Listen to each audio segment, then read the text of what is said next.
चलिए जल्दी से आगे बढ़े। Yes sir. तो चलिए आज हम लोग बात करने वाले हैं। पिछले क्लास में हम लोग पढ़ रहे थे, कैपेसिटर के बारे में डिस्कशन किया गया था। अलग अलग स्टाइल से कैपेसिटर पर स्टडी किए थे हम लोग। अब उसमें से कुछ ऐसी बातें हैं कि मान लीजिए कोई भी कैपेसिटर बाजार में मिल रहा है, हमें 2 माइक्रोफैराड का,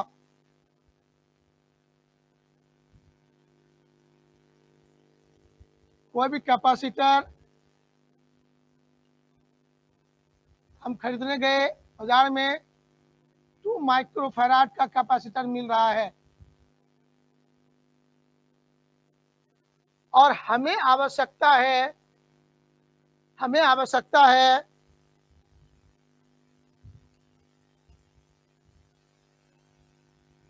आवश्यकता है 1 माइक्रोफैराड का। ये कैपेसिटर अवेलेबल है, मिल रहा है।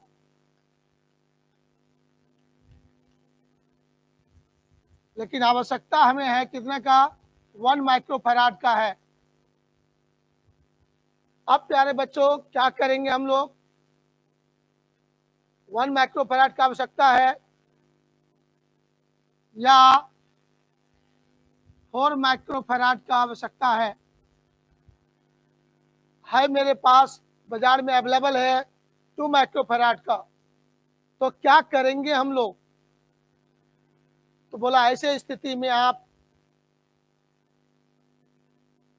एक से ज़्यादा कैपेसिटर खरीद लीजिए और उस कैपेसिटर को एक दूसरे के साथ कंबाइन कीजिए। तो जब एक दूसरे के साथ कंबाइन करेंगे तो आपको 1 माइक्रोफैराड भी प्राप्त हो जाएगा और 4 माइक्रोफैराड भी प्राप्त हो जाएगा। इसका मतलब है कि कैपेसिटर को कंबाइन करना होगा। कॉम्बिनेशन ऑफ कैपेसिटर करना होगा। संधारित्र को संयोजित करना होगा।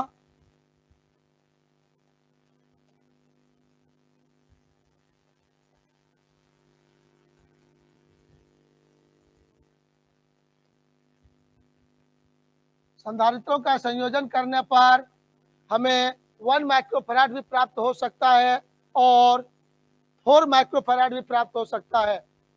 तो चलिए हम लोग को अब देखना है कि 1 कैसे प्राप्त हो जाएगा और 4 कैसे प्राप्त हो जाएगा। इसका मतलब हम लोगों के पास आज का जो थ्योरी है वो है कॉम्बिनेशन ऑफ कैपेसिटर। तो सबसे पहले मैंने ये बताने का कोशिश किया अभी प्रेजेंट टाइम में, कॉम्बिनेशन ऑफ कैपेसिटर में हम लोगों ने अनुभव किया, देखा कि जितने माइक्रोफैराड का कैपेसिटर मेरे पास है, उस कैपेसिटर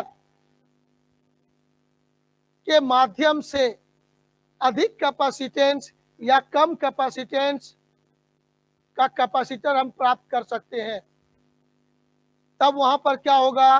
2 या 2 से अधिक कैपेसिटर को एक साथ कंबाइन करना होगा।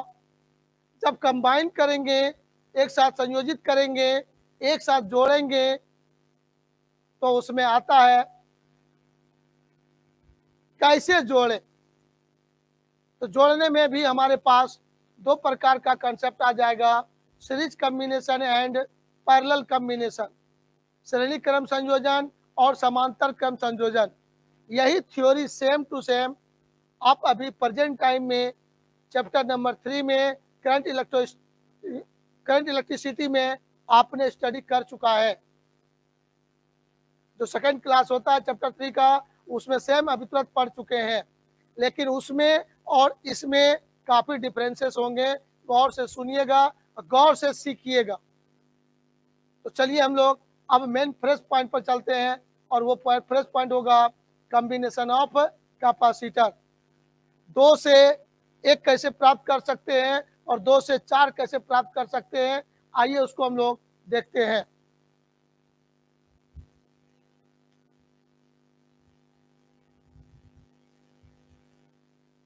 प्यारे बच्चों, आज का टॉपिक आपका हो गया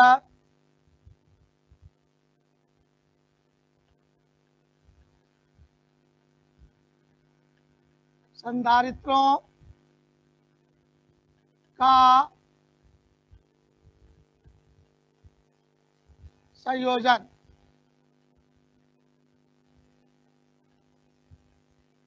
संधारित्रों का संयोजन में हम बच्चे अनुभव करेंगे, देखेंगे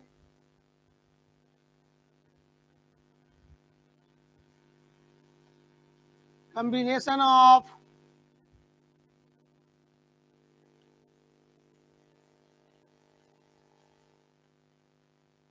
capacitors, combination of capacitors, संधारित्रों का संयोजन कैसे होगा। आइए हम लोग इस पर विचार करते हैं गंभीर मुद्दा में। गंभीर मुद्दा में क्या विचार करते हैं, आइए विचार करते हैं। यहाँ पर देखते हैं हम लोग 2 टाइप्स के हो जाएंगे। पहला हो जाएगा हमारा श्रेणी क्रम संयोजन।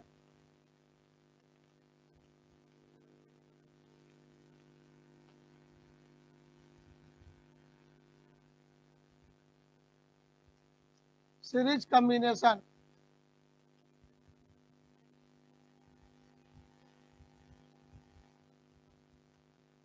Series combination of capacitors. चलिए ध्यान से सीखते जाइएगा, कोई भी हड़बड़ नहीं कीजिएगा, कंटिन्यू सीखते रहना है आपको। यहाँ पर आप बच्चों को देखना है, क्या देखना है कि सर जो फिक्स्ड कैपेसिटर होगा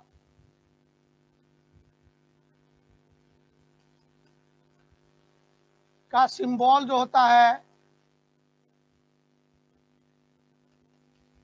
उसमें कहा गया 2 पैरेलल लाइन दीजिएगा आप और इस तरह से दिखा दीजिएगा। इसमें से आपको ये दिखाना है, ये जो एक बड़ा छोटा नहीं होना चाहिए, एकदम इक्वल लेंथ का होना चाहिए और इस तरह से होना चाहिए। तो ये फिक्स कैपेसिटर का सिंबल हो गया आपका। एक पर आपका यहाँ पर प्लस क्यू चार्ज दिखाते हैं और इस पर आपको माइनस क्यू चार्ज दिखाते हैं। वो दिखाना नहीं है, अंडरस्टूड रहेगा। हम लोग को सतह समझना है, सिंबल सिर्फ इस तरह से लिखना है, plus Q minus Q naturally आपको हमेशा समझते रहना है। अब है वेरिएबल कैपेसिटर का सिंबल, मतलब उसका कैपेसिटेंस टाइम टू टाइम बदल सकता है। तो उसके लिए जो सिंबल दिया गया है, इस तरह का सिंबल दिया गया है। कट कर देंगे, क्रॉस कर देंगे उसको इस तरह से, तो ये हो जाएगा आपका वेरिएबल कैपेसिटर का सिंबल हो जाएगा। तो इस तरह से ये लाइन टेढ़ा नहीं हो, सीधा हो, इस सब बात पर ध्यान देना है। तो अभी बीच में ये लाने का जरूरत हमको था, क्योंकि अभी हम लोग फिगर में कैपेसिटर को शो करेंगे। जैसे आप देखते हैं यहाँ पर ऐसा लाइन होता है, बड़ा छोटा प्लस माइनस रहता है, ये सिंबल हो जाता है सेल का। तो इस तरह से नहीं करेंगे, तो एकदम दोनों लाइन पैरेलल हो और दोनों इक्वल लेंथ का होना चाहिए, ये आपको दिखना चाहिए एकदम। तो चलिए आपका ये हुआ सिंबल। अब है श्रेणी क्रम संयोजन क्या होगा। तो इसमें हम इस तरह से बोल सकते हैं कि कैपेसिटर में 2 प्लेट हो रहा था, एक को कहते थे संग्राहक, एक को कहते थे संघनक। तो एक कैपेसिटर का संग्राहक को या संघनक प्लेट को दूसरे के संग्राहक से, फिर दूसरे का संघनक तीसरे के संग्राहक से, कलेक्टिंग दूसरे के कंडेंसिंग से, फिर दूसरे का कंडेंसिंग,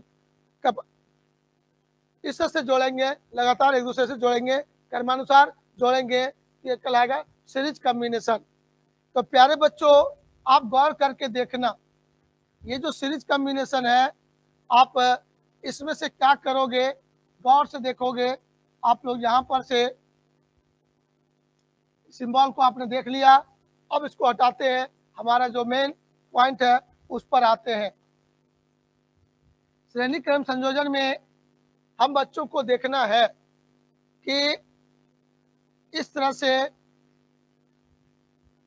कैपेसिटर को दिखाएंगे और इस तरह से हम लोग जोड़ेंगे।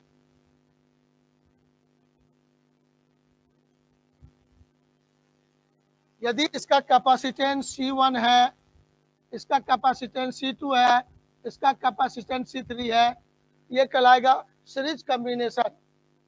अब ये तीनों कैपेसिटर को आपने कंबाइन किया, तो कंबाइन किया तो तीनों मिलकर एक कैपेसिटर जैसा व्यवहार करेगा और उस कैपेसिटर के कैपेसिटेंस को कहेंगे इक्विवेलेंट कैपेसिटेंस, हिंदी में कहेंगे समतुल्य धारिता। क्या कहेंगे उसको? समतुल्य धारिता। ये तीनों जितना काम करता है, जितने चार्ज को वो स्टोर कर सकता है, अकेला एक कैपेसिटर लेंगे वो उतना ही चार्ज स्टोर करेगा जितना ये तीनों मिलकर करता है। तो उस अकेले कैपेसिटर को, अकेले संधारित्र को हम लोग कहेंगे,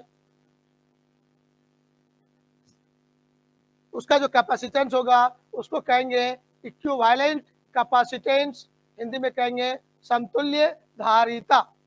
चलिए अब देखेंगे गौर से, इस तीनों के बदले एक ही कैपेसिटर दिखाते हैं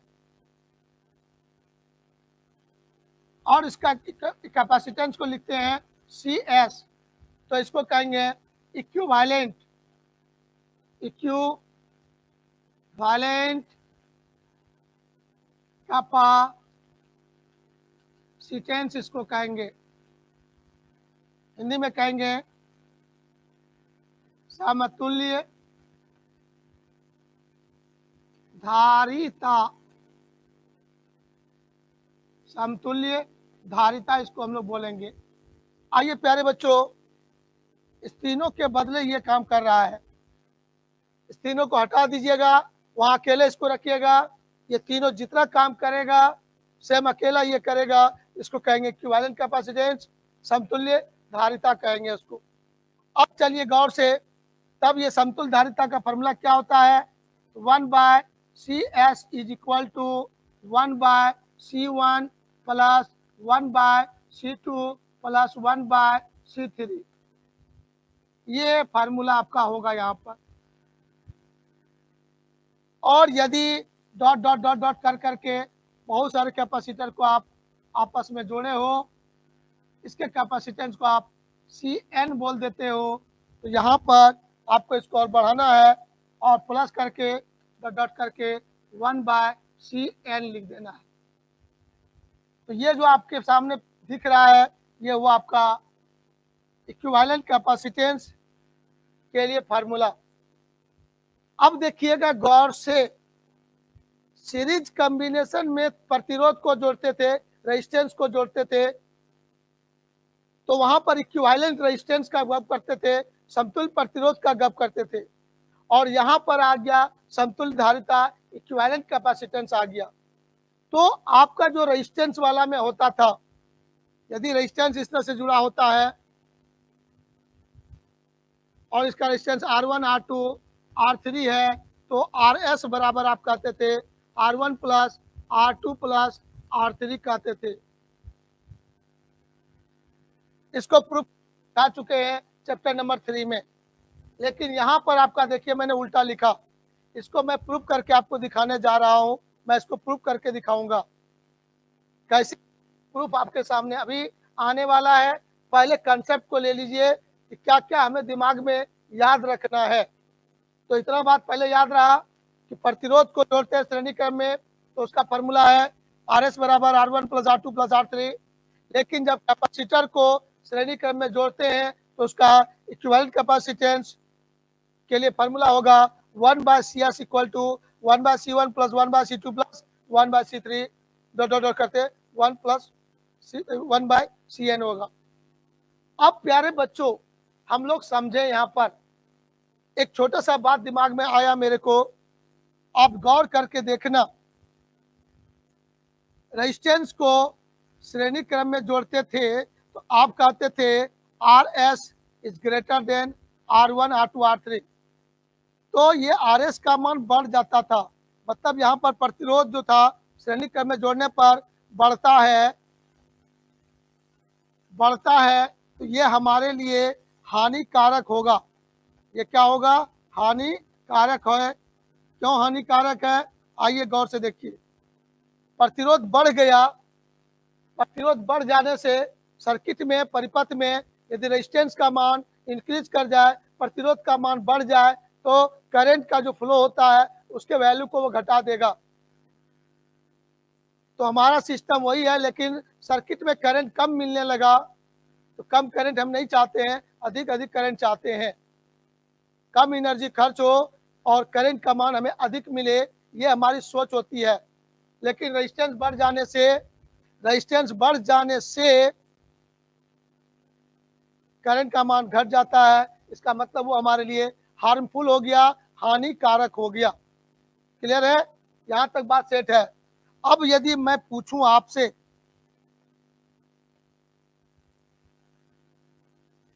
हार्मफुल हो गया, हानिकारक हो गया, लेकिन अब मैं बात करूं, ये जो सीरीज कॉम्बिनेशन है, श्रेणी क्रम संयोजन है, तो कैपेसिटर को जब श्रेणी क्रम में जोड़ेंगे तो यहां पर आप देखिएगा, ये फार्मूला आपको बता रहा है। क्या बता रहा है? ये फार्मूला देखकर हमें क्लियर होगा।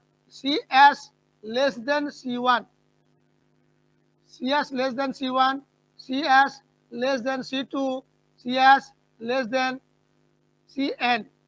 मतलब यहाँ पर इस फार्मूला से पता चलता है कि जब कैपेसिटर को हम श्रेणी क्रम में जोड़ते हैं तो इक्विवेलेंट कैपेसिटेंस का मान प्रत्येक कैपेसिटर से घट जाता है। उसमें जो सबसे छोटा कैपेसिटर होगा उससे भी छोटा हो जाता है। तो यह मेरे लिए हानिकारक होगा कि लाभदायक होगा। तो यह बात यदि आपसे पूछा जाए तो उम्मीद है कि आप लोग क्या बोलेंगे। अभी चैट बॉक्स जिंदा रहता, आप जवाब देते, हम उसको देखते। लेकिन चलिए कोई बात नहीं है, मैं भी प्रश्न करूंगा, मैं ही जवाब दूंगा, आपको सिर्फ सुनना है और सुन लीजिएगा तो फिर गलती नहीं होगा। अब यहाँ समझने की बात है, फिर मैं यहाँ रेजिस्टेंस पर आ रहा हूँ। इस रेजिस्टेंस में हम लोग देख रहे हैं कि यदि रेजिस्टेंस को श्रेणी में जोड़े हैं तो प्यारे बच्चों वह मेरे लिए हानिकारक हुआ है, क्योंकि रेजिस्टेंस का मान बढ़ जाता है और धारा के प्रवाह के मान को घटा देता है। वो मेरे लिए हानिकारक हो गया। ऑब्जेक्टिव पूछ सकता है प्रतिरोधों का श्रेणी क्रम संयोजन हमारे लिए हानिकारक होगा या लाभदायक होगा। तो जनरली हम लोग कहेंगे हानिकारक, क्योंकि धारा का मान घटा देता है। अब रही बात, फिर प्रश्न आ जाएगा कि कैपेसिटर को जब आप श्रेणी क्रम में जोड़ते हैं तो ये हमारे लिए हानिकारक होगा या लाभदायक होगा। क्योंकि यहाँ पर जो फार्मूला है, प्रूफ कर रहे हैं, चिंता नहीं मत कीजिए, ये प्रूफ करके दिखा रहे हैं। पहले कंसेप्ट ले लीजिए, फिर प्रूफ कर देंगे हम आपका आराम से। प्रूफ अलग मुद्दा है, कंसेप्ट अलग मुद्दा है। तो इस फार्मूला से पता चला CS less than C1 less than C2 less than Cn। प्रत्येक कैपेसिटर के कैपेसिटेंस से इक्विवेलेंट कैपेसिटर का कैपेसिटेंस घट जाता है। कैपेसिटेंस घट जाने का मतलब हुआ कि चार्ज को जमा करने का जो नेचर है वह घट गया। चार्ज को अधिक जमा नहीं कर पाएगा, चार्ज को अधिक स्टोर नहीं कर पाएगा, तो इसका कैपेसिटी घट गया, इलेक्ट्रिकल कैपेसिटी घट गया। और किसी भी मनुष्य का या किसी भी डिवाइस का कैपेसिटी घटना अच्छी बात नहीं है, वो हानिकारक है। हम पहले पढ़ते थे, 10 घंटा लगातार पढ़ लेते थे, और आज 3 घंटा पढ़ के थक जाते हैं, तो हमारी कैपेसिटी घट गई। तो घट गई तो लाभदायक हुआ कि हानिकारक हुआ? माय डियर बच्चों, समझ में आ गया होगा। ओ, ये तो हानिकारक हुआ। कंफर्म हानिकारक हुआ। फार्मूला नहीं देखना है, कंसेप्ट को देखना है पहले। फार्मूला ये बता रहा है कि CS घट जाएगा, CS C1 से C2 C3 से सबसे छोटा हो जाएगा। मतलब श्रेणी क्रम में जोड़ने से इक्विवेलेंट कैपेसिटेंस का मान जो है वो प्रत्येक कैपेसिटर से घट जाएगा। इलेक्ट्रिकल कैपेसिटी घट गया, चार्ज को स्टोर करने का क्षमता घट गया, इसका मतलब वह हमारे लिए हानिकारक होगा।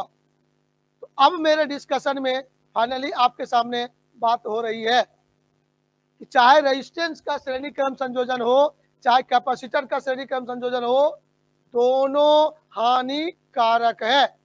फार्मूला कुछ भी हो, हमको उसको नहीं देखना है। हमको ये क्लियर हुआ कि रेजिस्टेंस बढ़ना भी हमारे लिए हानिकारक और इलेक्ट्रिकल कैपेसिटी घटना भी हानिकारक है। तो आज क्लियर हो गया होगा आपके मन में पहले क्या चल रहा था, अब मने मन जानिए, लेकिन अभी बात क्लियर हो गया होगा। कोई डाउट? कंसेप्ट क्लियर है? क्या क्लियर है? यही याद रखना है आपको कि चाहे रेजिस्टेंस श्रेणी में हो, सीरीज कॉम्बिनेशन में हो, या कैपेसिटर सीरीज कॉम्बिनेशन में हो, दोनों हार्मफुल है, दोनों हानिकारक है। क्लियर? चलिए, बहुत सुंदर बात। मतलब यहाँ पर फाइनली कह देंगे कि यह जो होगा हानिकारक होगा। तो मैं यहाँ पर लिख रहा हूँ, आप लोगों को याद रखना है।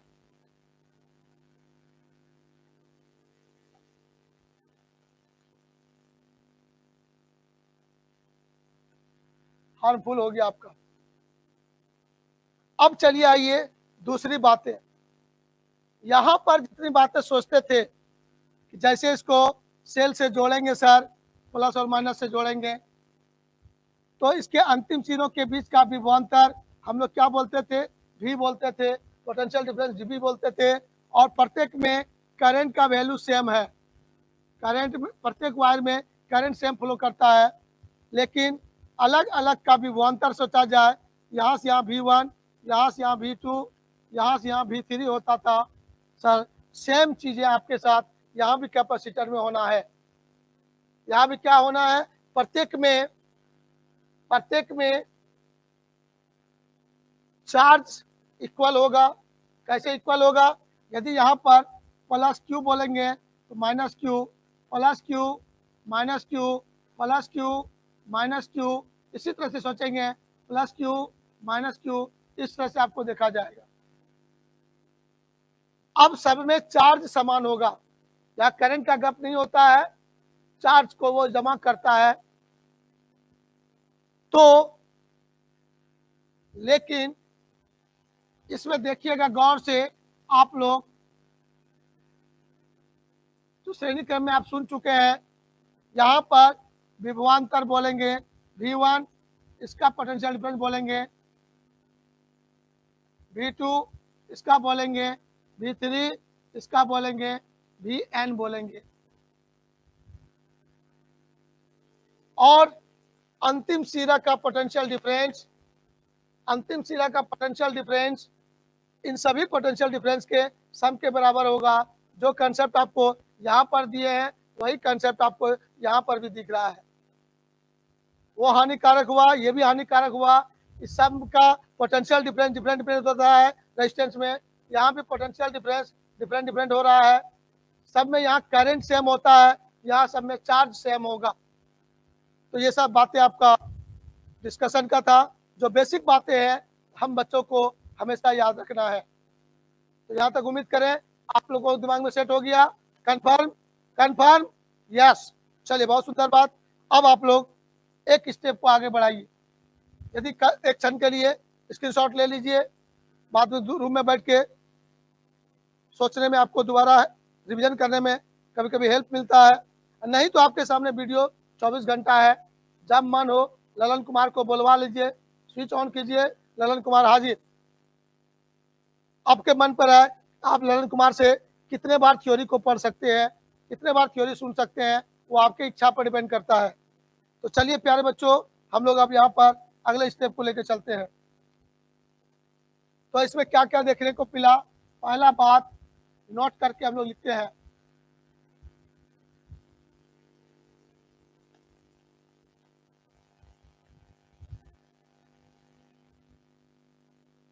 इसमें कहेंगे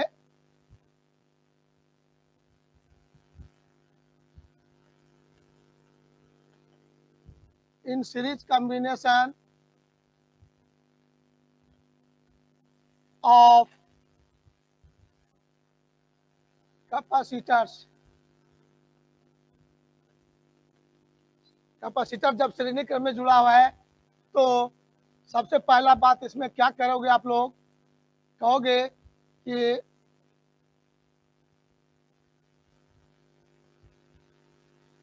इस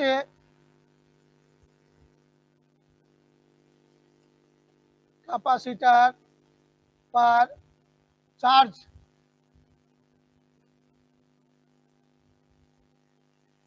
इक्वल होता है, चार्ज समान होता है।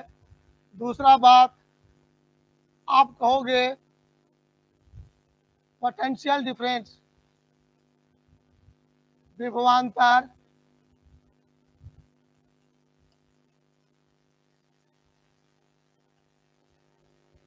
डिफरेंट होता है।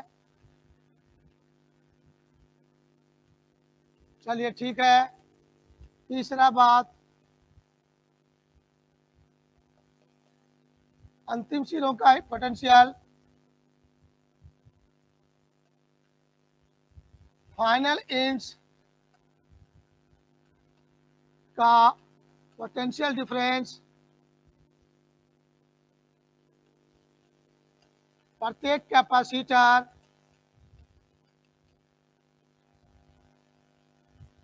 के पोटेंशियल डिफरेंस के सम के बराबर होता है।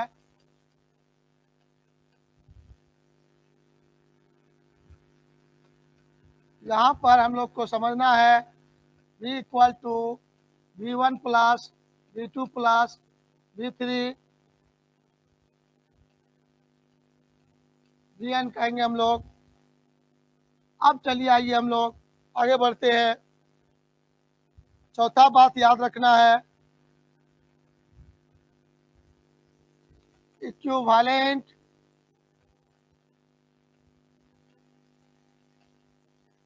कैपेसिटेंस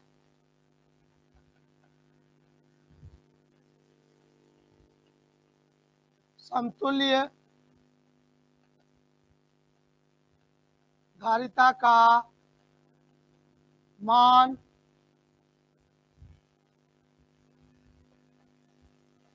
प्रत्येक कैपेसिटर से छोटा होता है, डिक्रीज करता है। और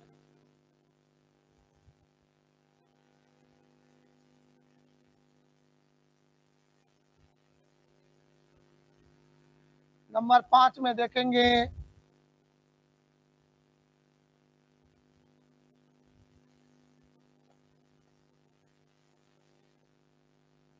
सीरीज कॉम्बिनेशन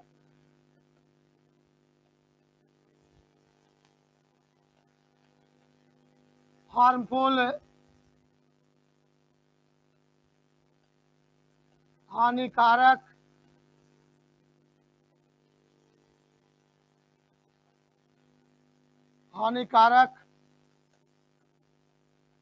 होता है। माय डियर बच्चों, ये सारे पॉइंट्स आपको याद रखने होंगे दिमाग में। सभी लाइन आपके ऑब्जेक्टिव्स को बताने के लिए, सभी लाइन्स आपको ऑब्जेक्टिव को बताने के लिए काफ़ी इम्पॉर्टेंट है। सभी लाइन आपको ऑब्जेक्टिव क्वेश्चन दे रहा है। तो चलिए यहाँ तक हम लोग क्लियर हो गया। अब उस फार्मूला को प्रूव करके हम लोग देख लेते हैं कि जो फार्मूला मैंने आपको बताया वो फार्मूला कैसे होगा, उसको प्रूव करते हैं। ये मेन पॉइंट याद हो रखना है। आपने याद रख लिया, क्लियर हो गया। अब हम लोग उसको प्रूव करते हैं। अब चलिए हम लोग प्रूव करने में क्या देखेंगे। सबसे पहले हम लोग देखना चाहेंगे सीरीज कॉम्बिनेशन में हम लोग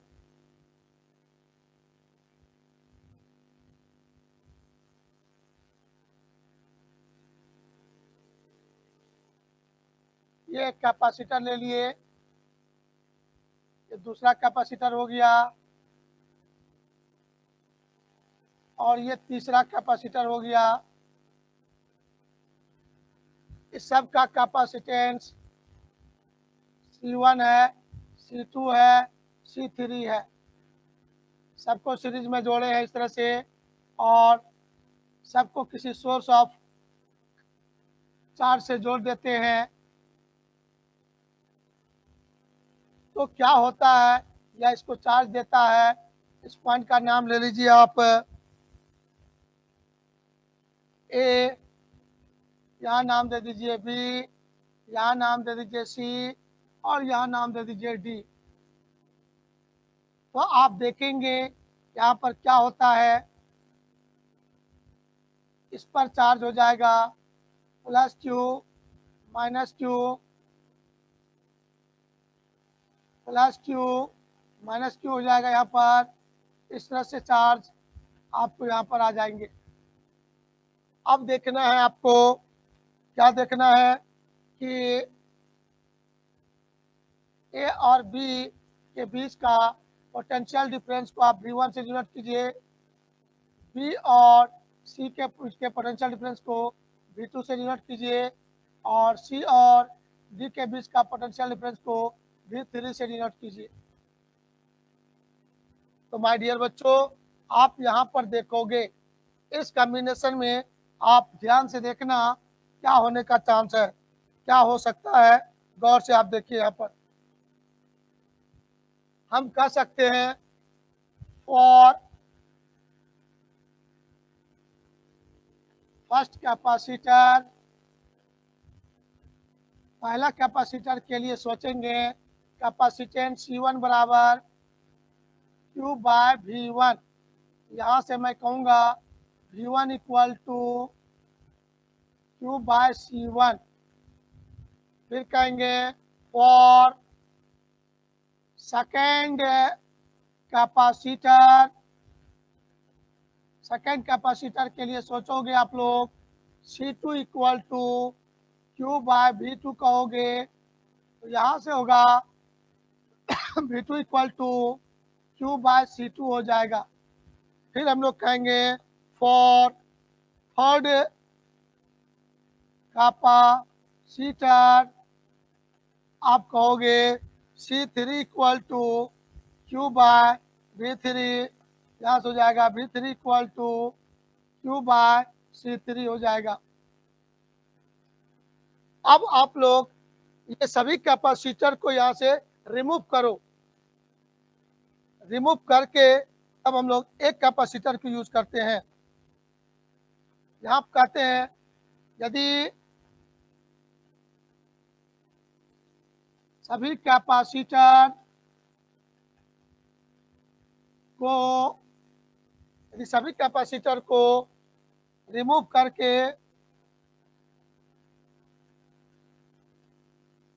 ओनली वन कैपेसिटर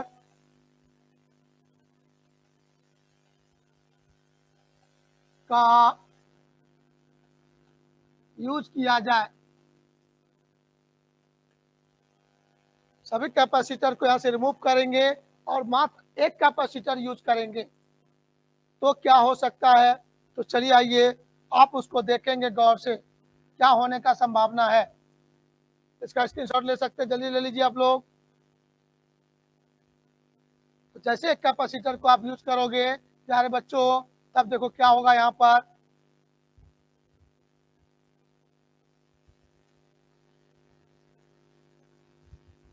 ओनली आप एक ही कैपेसिटर को यूज करो, सबको रिमूव कर दो, वही सब व्यवस्था रहेगा। व्यवस्था में कोई चेंज नहीं करना है, सिर्फ एक कैपेसिटर को यूज करना है। तब इसका कैपेसिटेंस को आप कहोगे CS। पॉइंट ये हो गया तुम्हारा A और ये पॉइंट आपका था D। तो इसके बीच का जो ये पोटेंशियल डिफरेंस है उसको मान लीजिए V,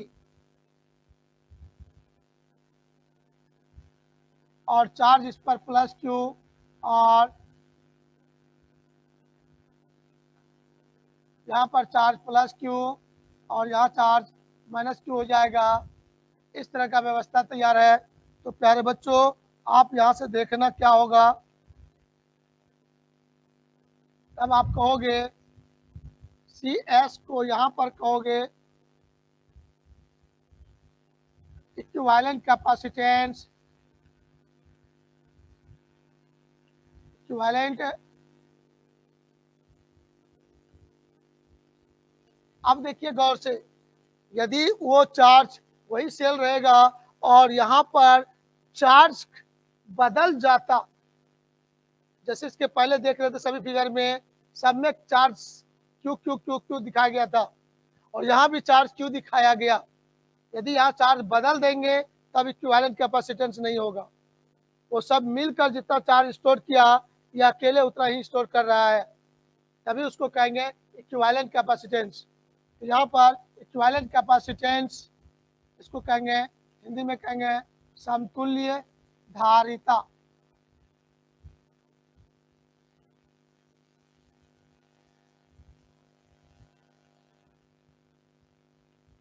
तो इस सी एस का मान लिखना चाहेंगे तो लिखेंगे चार्ज क्यू बाय भी। अब गौर से देखो, यहाँ पर आपका हो जाएगा v equal to Q by C S हो जाएगा। बहुत सिंपल है, कोई बुद्धि खर्च नहीं है। और तब लास्ट में लिखेंगे in series combination total potential या अंतिम सिरों के बीच का पोटेंशियल डिफरेंस जो होगा वह प्रत्येक पोटेंशियल डिफरेंस के सम के बराबर होगा। V1 plus V2 plus V3 होगा। ये सीरीज कॉम्बिनेशन में होता है। तो यहाँ पर देखोगे Q by C S is equal to Q by C1 plus Q by C2 plus Q by C3। तो ये V1 V2 V3 हम लोग कुछ देर पहले निकाल चुके हैं, जो आपके सामने यहाँ पर था। जब हमारा ये कैपेसिटर है तो यहाँ पर देखेंगे आप लोग गौर से, अलग अलग कैपेसिटर है। कैपेसिटर C1 C2 C3 है, पोटेंशियल डिफरेंस विभवांतर है V1 V2 V3 है। तो ये फाइनल इन जो यहाँ से यहाँ तक है, इसके बीच का जो पोटेंशियल डिफरेंस है, ये पोटेंशियल डिफरेंस आपका भी बोल लेते थे। ये भी इस सब के बराबर है। ये सीरीज कॉम्बिनेशन का खासियत है। सीरीज कॉम्बिनेशन में कभी भी जोड़ेंगे, अंतिम तीनों का जो पोटेंशियल होगा, पोटेंशियल डिफरेंस होगा, वो प्रत्येक के पोटेंशियल डिफरेंस के सम के बराबर होगा। ये आपको बताया गया था, सीरीज कॉम्बिनेशन ऑफ रेजिस्टेंस में प्रूव करके दिखाया गया था। तो यहाँ पर मैंने आपको निकाल के दिखाया है। V1 बराबर ये है, V2 बराबर ये है, V3 बराबर ये है आपका। अब सबको क्यों हटाकर एक कैपेसिटर यूज किया गया था और वो कैपेसिटर वैसा ही काम करता है जितना सभी मिलकर करता था। तो उसको कहेंगे समतुल्य धारिता, उसको कहेंगे इक्विवेलेंट कैपेसिटेंस कहेंगे। तो प्यारे बच्चों, यहाँ पर आपने देखा इक्विवेलेंट कैपेसिटेंस में जब आया तो यहाँ पर फाइनल पोटेंशियल पॉइंट ए और डी के बीच का पोटेंशियल डिफरेंस V बराबर Q बाय सी एस हो गया। अब यहाँ पर सबका वैल्यू पुट कर दिए तो यहाँ से स्पष्ट हो गया हमारा।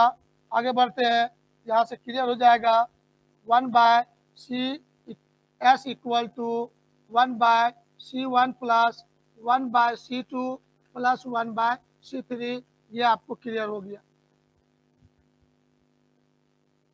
तो ये फार्मूला हम बच्चों को सिखा रहा है। यदि C1 C2 C3 का मान कुछ मान ले, हम लोग मान क्या ले सकते हैं, 2 मान ले, 4 मान ले, 6 मान ले, 2 4 8 मान ले, और सबको पुट करके सॉल्व करके देखेंगे तो निश्चित रूप से आप बच्चों को यहाँ पर मिलेगा, क्या मिलेगा, CS less than C1, CS less than C2, CS less than C3। यहाँ पर कैपेसिटेंस घट जाता है।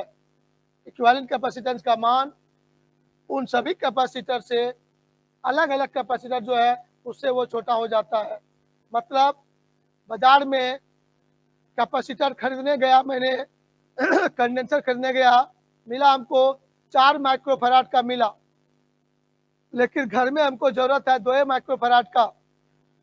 इसका मतलब है कि उस कैपेसिटर को सीरीज में जोड़ेंगे तो निश्चित रूप से हमें 2 माइक्रोफैराड प्राप्त हो जाएगा और हम उसका उपयोग वहाँ पर कर सकेंगे।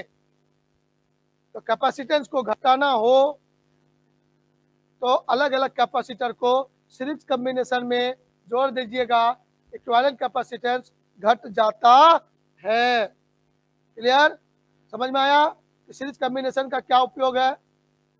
कम कैपेसिटेंस का जरूरत हमें है लेकिन वो अवेलेबल नहीं है, तो जो अधिक कैपेसिटेंस वाला कैपेसिटर है उसी को ले लेंगे और उसको सीरीज में कनेक्ट करेंगे। ठीक है ना? तो उससे 4 वाला है तो उससे हमें 2 प्राप्त हो जाएगा। आइए गौर से आगे बढ़ते हैं। यहाँ तक क्लियर हो गया सब चीज? चलिए, बहुत सुंदर बात, स्क्रीनशॉट ले लिए होंगे आप लोग, बहुत अच्छी बात। अब जरा सा एक स्टेप में आगे लेके चल रहा हूँ आपको। तैयार हो जाइए बाबू लोग, गंभीर मुद्दा में जरा सा फिर यहाँ पर मैं नोट करके लिख रहा हूँ।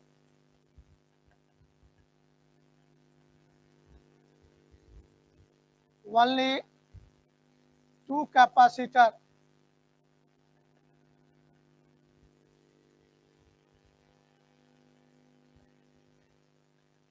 सीरीज कॉम्बिनेशन में हो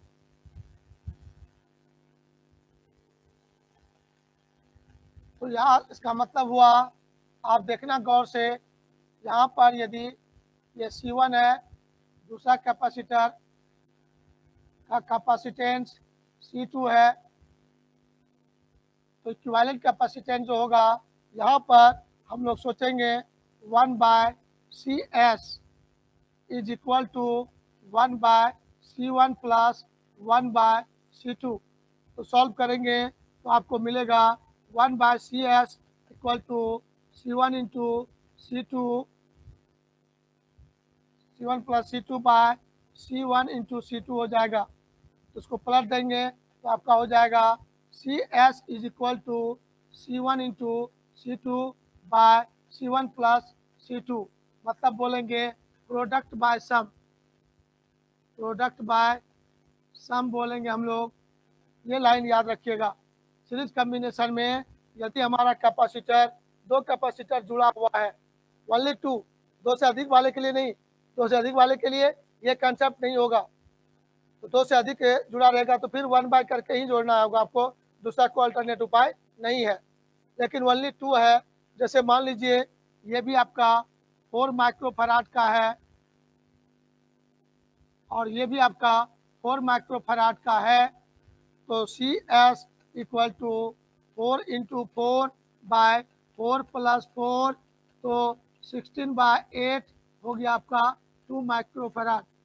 आप समझ गए? तो 4 माइक्रोफैराड का कैपेसिटर मैंने बाजार में खरीद लिया और दोनों को ला के घर में सीरीज में जोड़कर उसका उपयोग कर लिया, तो हमें कितना कैपेसिटेंस मिलेगा? 2 माइक्रोफैराड मिलेगा। तो क्लियर हो गया गप? कैपेसिटेंस के वैल्यू को डिक्रीज करना है, घटाना है, तो उसको किस क्रम में जोड़ेंगे? सीरीज में जोड़ेंगे। तो जो भी बच्चे क्लास कंटिन्यू सुन रहे हैं जरूर सीख रहे होंगे, पूर्ण विश्वास है। आइए आगे बढ़ते हैं। पॉइंट नंबर 2 में यहाँ पर आपको देखना है, आप लोगों ने देखा था, अनुभव किया होगा, हम लोग जो सोच रहे हैं या ललन कुमार जो सोच रहा है, आपको जस्ट रेजिस्टेंस वाला भी तुरंत बताए थे चैप्टर 3 में और कैपेसिटर में आ गए। तो दोनों को ऐसे समय में क्लास में रखा जा रहा है कि दोनों में कंपैरिजन हो रहा है और एक साथ दोनों को पढ़ रहे हैं, तो दिमाग एकदम कंप्लीट कंसेप्ट क्लियर हो जाएगा, जरा सा भी उसमें कोई त्रुटि नहीं बचेगा। उसमें जो जो चीज़ देखे और यहाँ पर भी देख रहे हैं, तो दोनों में क्या डिफरेंसेस हो रहा है ये माइंड में कंपेरिजन कर रहे होंगे। हाँ, यदि कोई वो करंट इलेक्ट्रिसिटी का चैप्टर नंबर 3 को देख रहे होंगे तब, और सिर्फ कोई एक मन हुआ देख लिए तब तो कोई बातें नहीं है। मैं बार बार चिल्ला रहा हूँ कि आपके सामने 2 क्लास आ रहा है, कभी होता भी है कभी नहीं भी होता है, लेकिन मैंने आपको कहा था सप्ताह में 4 दिन क्लास रिपीट जरूर होगा। 2 दिन हो सकता है कि रिपीट ना हो, 2 क्लास ना हो, लेकिन 4 दिन निश्चित रूप से 2-2 क्लास होना है तो होना है। ये पहले बोला था और वो अभी हो भी रहा है। यदि कोई थोड़ा बहुत डिस्टर्बेंस ना हो तो 7 दिन ये सब क्लास चला दें, लेकिन मनुष्य है, मनुष्य है, लाइफ है, जिंदगी है, जीवन ही कष्ट में है, जीवन है तो कष्ट है, तो कभी कभी हो जाता है, लेकिन आपको भी तैयार करना है, साथ के साथ पूरा एनर्जी के साथ, पूरा जोश के साथ। ठीक है, आगे बढ़ते हैं। हाँ, यहाँ पर पॉइंट नंबर 2 में हम लोग चर्चा करने वाले थे। पॉइंट नंबर 2 में क्या चर्चा करने वाले थे कि सर एन आइडेंटिकल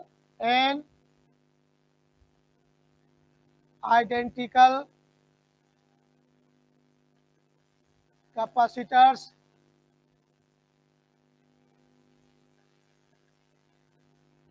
सीरीज में जुड़ा हो। आइडेंटिकल बोलने का मतलब हो गया एक समान, सबका कैपेसिटेंस सेम हो, मतलब वहां पर कैपेसिटेंस ऑफ ईच कैपेसिटर, प्रत्येक कैपेसिटर का कैपेसिटेंस क्या है, सी है। तो माय डियर बच्चों, यहाँ पर इक्विवेलेंट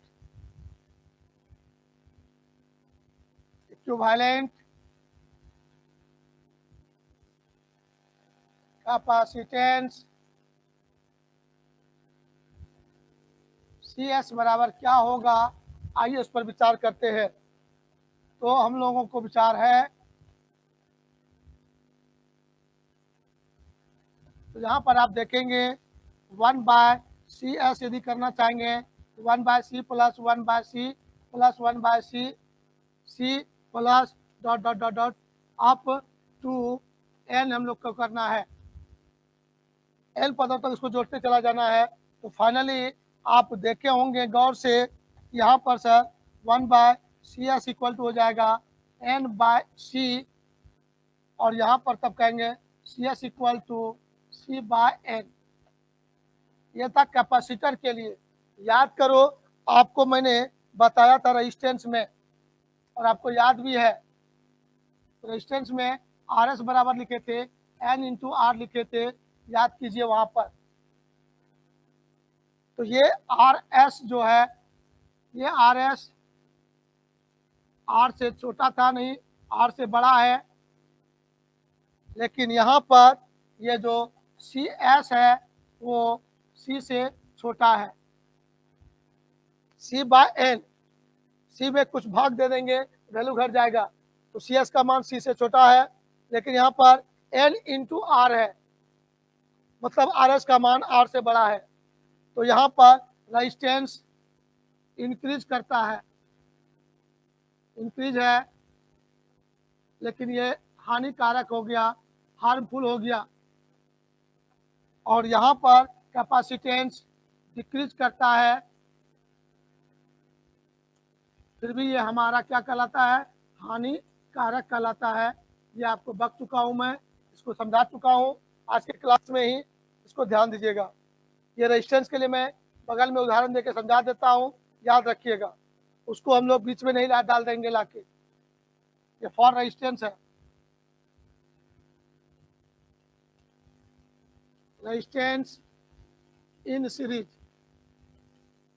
सीरीज में जोड़ते हैं तो भी वो भी हानिकारक है, कैपेसिटर को जोड़ते हैं सीरीज में वो भी हानिकारक है, लेकिन फार्मूला चेंज है, उसको जरा सा ठंडे दिमाग से याद रखिएगा। बच्चे खूब कंफ्यूज होते हैं, और कंफ्यूजन में भयंकर ये सब छोटा छोटा ऑब्जेक्टिव क्वेश्चन इस पर आता है और मिस्टेक कर देता है। हमको उम्मीद है कि हमारे सामने जितने बच्चे भी प्रेजेंट हैं उनसे ये छोटा छोटा गलती नहीं होगा। ये था सिर्फ सीरीज कॉम्बिनेशन का गप, यही गप फिर से हम लोग पैरेलल में भी करेंगे, फिर उसमें भी फार्मूला क्या है उसको भी प्रूव करेंगे, उस पर भी डिस्कशन करेंगे। तो चलिए आज बार इतना ही, फिर हम लोग मिलेंगे नई एनर्जी के साथ, नई ऊर्जा के साथ अगले क्लास में। तब तक के लिए